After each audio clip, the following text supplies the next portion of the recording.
Good afternoon, everyone, and thank you for joining us today. My name is Josh Polanin. I'm a principal researcher at the American Institutes for Research and project director for the What Works Clearinghouse's Statistics Website and Training, or SWOT, contract. On behalf of the Institute of Education Sciences and the WWC, I welcome you to this important webinar. Today we will discuss the WWC's online study review guide, or OSRG as we call it, and the updates made to the OSRG over the past 2 years. As you all know, the OSRG is a vitally important tool for the conduct of the WWC, and therefore we are working alongside IES to ensure its use meets the needs of reviewers and those responsible for creating WWC products. The webinar will be led by two experts on the WWC's OSRG, Dr. Elizabeth Davis and Ms. Kara Osmondson. Dr. Davis is a principal researcher at AIR. She is an applied research methodologist with expertise in evaluation and education policy studies. For the WWC, she led the development of ESSA tiers of evidence tags on the review of individual studies and data from individual studies pages. She also leads the development of the OSRG's improvements and its enhancements. Ms. Osmondson is a business analyst at AEM. And AEM serves as the lead facilitator of the WWC's online presence and is charged with implementing maintenance and updates to the WWC website and the OSRG. Ms. Osmondson helps to lead these efforts and coordinates communication and other activities to ensure the WWC's web presence runs smoothly. On today's webinar, the presenters will describe key changes made at the request of WWC reviewers, upcoming changes to the OSRG, and how best to contact us should new issues arise. We will walk through specific OSRG procedures, so make sure you can see what we are showing on the screen. The information presented today will be useful in two primary situations. First, the presenters will share information that will be useful to reviewers currently attempting to use the discussed enhancements. Second, understanding future enhancements will allow current reviewers to understand what to expect and potentially prevent questions or requests for additional changes. During the webinar, you can send questions to the presenters in the chat box. We have set aside time at the end of the webinar for our presenters to respond to some of the questions, and any we don't get to, we will respond to in a formal written Q&A. And with that, I'll turn the webinar over to our first presenter, who will start with an overview of OSRG improvements to date. Liz? Thanks, Josh. I'm very excited to be here today. And like you said, I'm going to in this next section, talk through some improvements and enhancements that we have made over the last 2 years. So since the current SWOT contract began almost exactly 2 years ago, we've been pretty busy. To give you an idea of the scope of work so far, we've made 124 enhancements to the functionality of the OSRG. We've fixed 100 errors that were brought to our attention by reviewers and contractors through the Help Desk. And we've added 18 review protocols to the OSRG. So here's a few examples of enhancements and fixes that we've made over the last 2 years.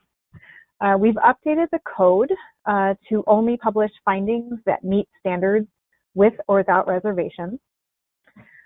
This top screenshot here shows that we moved the OSRG out of the IES member site, which disentangled the member site authentication process from reviewers authorized to access the OSRG.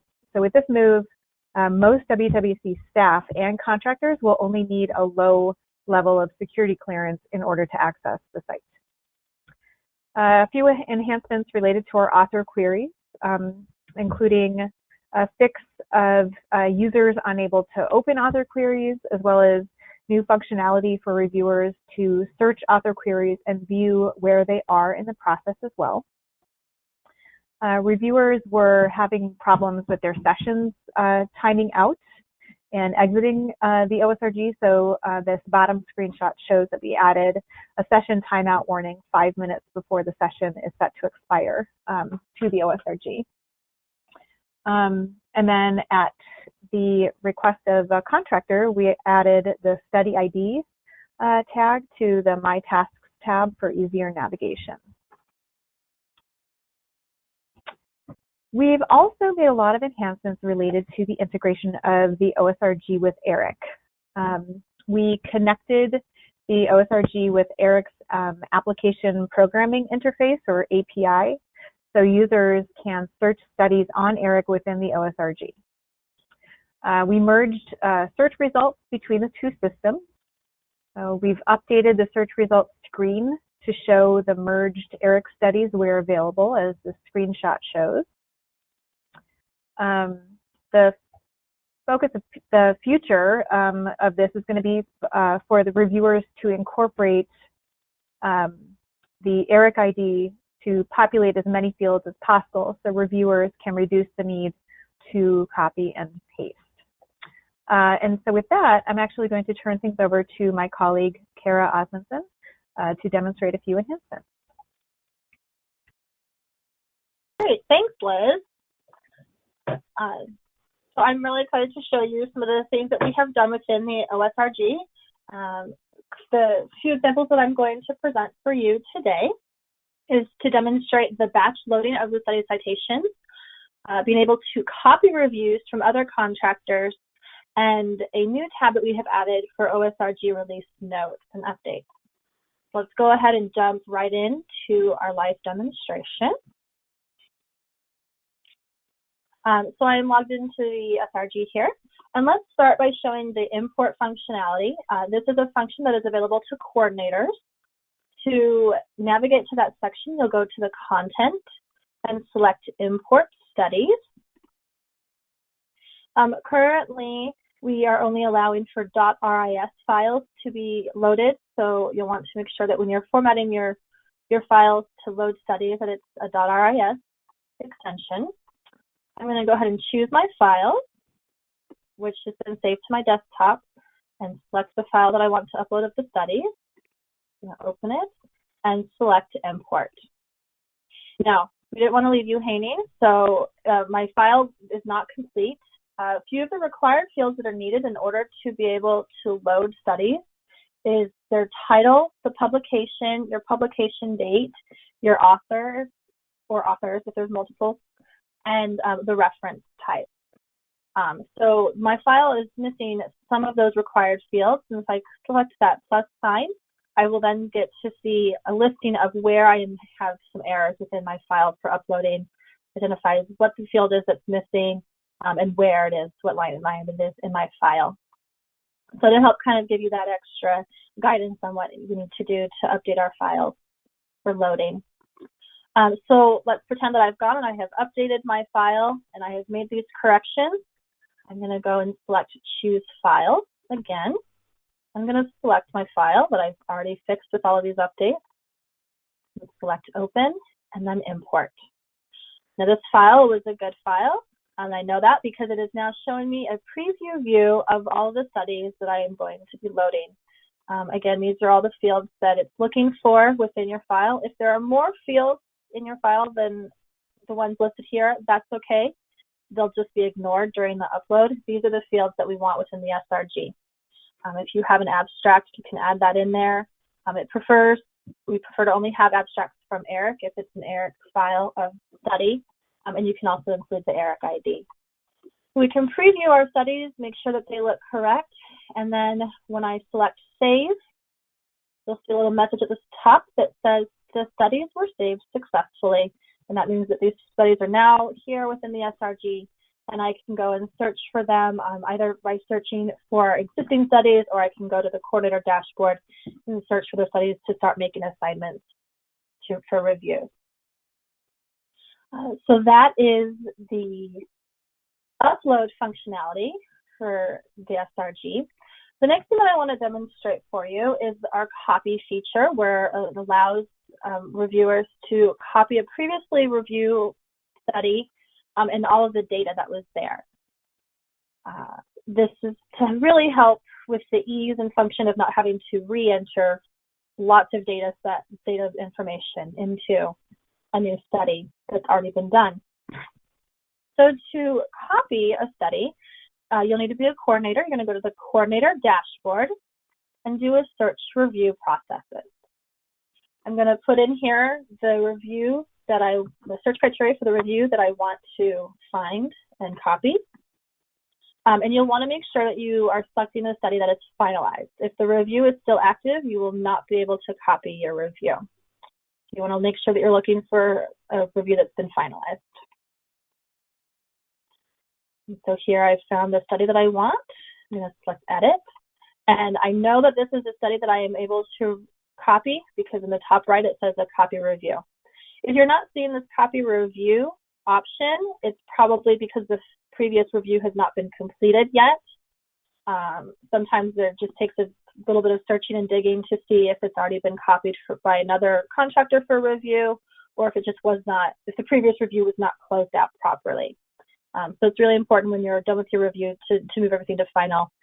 If you do have any issues or come across things where it's not allowing you to copy and you can't figure out why, please feel free to email the help desk, and we'll be happy to search and find out for you and see what we can do. So with this review that I've selected, it's got all this previous information, and I want most of it. So I'm going to go ahead and select copy review, and just select it once. No need to click it multiple times. Just give it a minute as it's preparing to copy over, and then you'll get this screen here that will tell you you are copying your review. And then you can change any of the information except for the intervention. That has to stay the same. So that is one thing that you'll want to make sure that when you're copying a review, that it is for the correct intervention. But I can change my standards version to be a newer version. I can even change the protocol version to be a newer. I can select a different reason for my review. And I can select the contract that I'm associated with in here. Just note, please, I am in a test environment, so no worries. When I've selected all of my additional criteria, I just need to select save. And the review is now there for me, showing active, showing all of my changes up here. And then the tasks are now showing down here, and they are by default assigned to me as the coordinator until I go in and change the assignment. Notice that the author queries are not copied over. You'll need to go to the prior review if you want to view any of that information. But I can come in here, I can select edit and change the assignment of the review, change due dates as needed. Everything is defaulted for me. One thing to note, let me go ahead and hit save. One thing to note is that the screening questions are not copied over. You will need to answer those questions again individually with your review. And that's just to ensure that it does comply with what it is you're working. So the screen questions will be blank, and then the screen questions again when the reviewers go in will also show blank as well.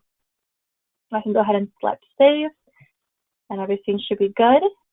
And then if I go to my tasks, I can see that it's ready to go. And again, showing everything is blank within here. All of the other data from the previous review will show in my copied review. If there were any additional fields due to a protocol change or reason, those fields will not be pre-populated because there's nothing to populate it with, so you'll want to review that. And then also, if there's different outcomes or different measures, you'll need to be aware of those changes and make those changes within your copied review to prevent validation errors. So that is our copy feature. And then the last feature that I want to demonstrate is this new menu item here at the top that's called OSRG Updates. If you select that, you'll see kind of a little, almost like a Twitter feed type here, showing you just little bits of information of the updates that we have been making. You can see we've been very busy the last couple of weeks, updating the SRG with any changes that have happened to just keep you more informed and aware of what's going on and what's been updated so that you can have easier access and visibility into what we are doing within the SRG. And with that, I'm going to turn it back over to Liz. Great, thanks, Kara. Thanks for that demonstration. So now I'm going to provide an update on a few things that we are working on over the next year. So the What Works Clearinghouse released version 4.1 of the Standards and Procedures Handbook in January of this year. With this new version comes updates to many of the statistical formulas underlying the review process, including standard errors and fixed effects meta-analyses. We are working on updating these statistical formulas to make version 4.1 standards and procedures available on the OSRG by the end of the calendar year. At the request of several What Works Clearinghouse contractors, we're also working on enhancements to the reconciler process. This will include automating the process for matching up outcomes between reviewers and streamlining the workflow to reduce the need to toggle back and forth between screens. These enhancements should be finalized by mid to late summer and will help make the reconciliation process much more efficient. We're also building an OSRG resource page, which will include a searchable library of guidance documents for users, including frequently asked questions, common errors and how to avoid them, troubleshooting techniques, and links to video tutorials. So this resource page is going to be available in the next few months, and it will be added to on an ongoing basis. As we've been doing throughout the contract, we will continue to investigate and fix errors in the SRG as requests are made. We'll also be updating the disposition language to align with the new study review disposition. In addition to the existing author query enhancements that we've made, we also plan to incorporate an indicator to let reviewers know whether information is available or not, depending on what stage the author query is in. This and the disposition language work will be coming further down the road. And finally, there are several spots in the OSRG that give the user an error warning if information is not entered in the correct format. And additionally, some of the enhancements that we've made and are making to the OSRG include data validation steps to ensure accurate data entry. So to that end, we are continuing to work on updates to the guidance provided to users when they do encounter an error. And as always, if you need to report an error or request a fix or enhancement to the OSRG, please contact us via email at the WWC Help Desk on your screen. In order to improve on this process, we are also working on an SRG request form. This form will allow the user to provide specific details about what the problem or suggestion is, and will help us to respond to your requests in a more efficient way. For example, by minimizing the need to email back and forth to clarify requests. And I think with that, I'm going to hand things back over to Josh. Yeah, thanks, Liz. And let's make sure okay. So thanks to Liz and to Kara. It's a lot of helpful information, and certainly starting to expand our understanding of the OSRG. And so what we've done now is before and during the webinar, participants submitted questions. So I want to turn to those right now. Okay, and the first question is for Kara, and it's a two-part question, and it asks, does the ERIC API integration work both ways? Is the WWC sharing information about reviewed studies that aren't on ERIC with the ERIC team, so those studies may be added to ERIC? Okay, so the answer to the first question is no. We do not, the ERIC API does not work both ways. We do not send studies through the ERIC API back to the ERIC team to add studies within there. That is for contractual reasons and agreements and vetting of studies that has to happen. But for the second part of that question, while we don't share studies that have been added to the SRG with the ERIC team, anytime that we have published a study to the WWC, we do send that list of studies published to the ERIC team so that they can review, and if there's any of them that they want to add, they can move forward and do what they need to do to see about adding them to the ERIC. But that is about as far as that communication goes.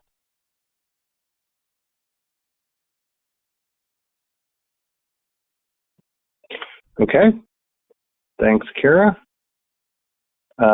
Next question is for Liz, and this user asks, what steps do I need to take to be added to the SRG now that authentication is separate from the members site? Yeah, so the IES member site actually requires a moderate level of security clearance, which can take a while and is pretty intensive. Now that the authentication, the OSRG is separate from the member site, reviewers who wish to be added to the SRG, they need to go through a low-level security clearance. So doing that and showing proof that their eQuip background check has been adjudicated is what they need to do. And you can email the help desk for more information on that.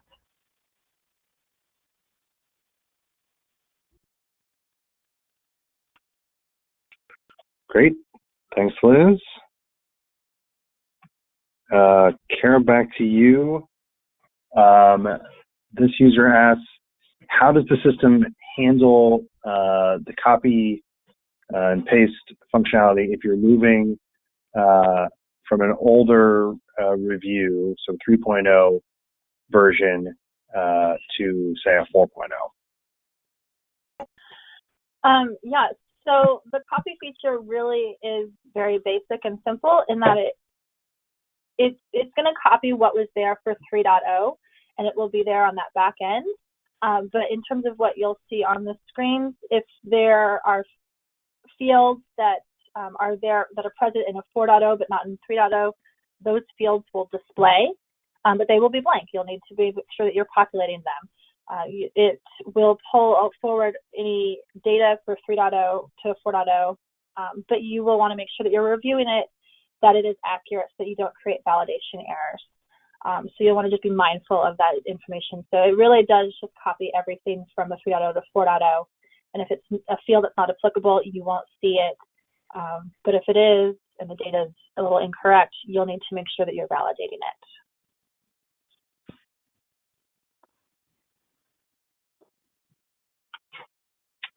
Okay, great. Thank you. Liz, back to you. This question is, what kind of user guidance documents will be added to the new OSRG?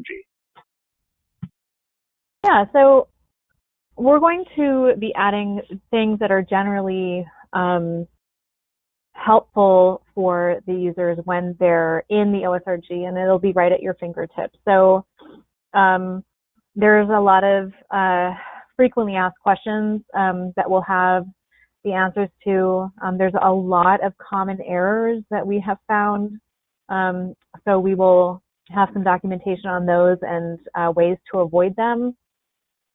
There will also be some techniques for troubleshooting if you get into trouble, so you don't have to, you can kind of deal with something before emailing the help desk.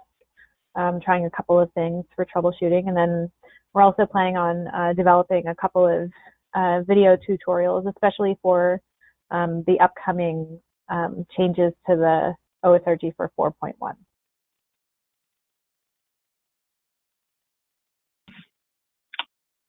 Great. Liz, I think the next question's for you as well. And user asks, what will be included in the error handling updates? Yeah, that's a good question. So this is also having to do with troubleshooting. So the error handling updates will focus on really guiding the users through if they're entering incorrect or information that's not in the right format. So as we incorporate more data validation into the OSRG, for example, if a reviewer enters a value of 0.81 into a specific field and the value for that particular field needs to be between 0 and 100, so they would need to say 81 instead of 0.81, an error message would appear that gives them guidance on the right parameters for that field. That's that kind of stuff.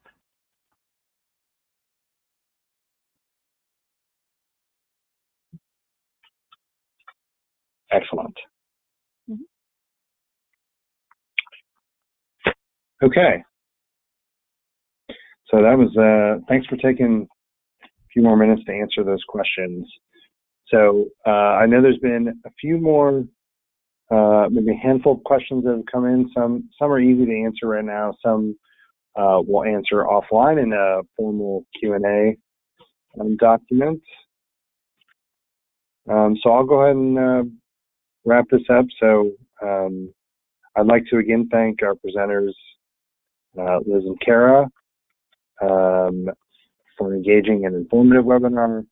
I'd also like to thank you all, the participants, for joining us today to deepen our understanding and knowledge of the OSRG. Just as a reminder, you all probably know this, but just in case, the WWC SWAT team engages in webinars throughout the year to highlight important aspects of the WWC, and we have several additional webinars in the works throughout the remainder of 2020 and into early 2021. To learn more about the webinars offered by the WWC and IES, be sure to sign up to receive notices through the IES's listserv. Just in addition, we will be posting an archive of the webinar along with the Q&A, like I mentioned, including responses to the questions we didn't cover today, all in the WWC's resources page. Of course, if you have additional questions or things didn't get answered today, like Liz mentioned, please email the WWC's Help Desk, and soon you'll be able to use that request form when it's available. And with that, I'll thank you again today for joining us, and we hope to talk to you again soon.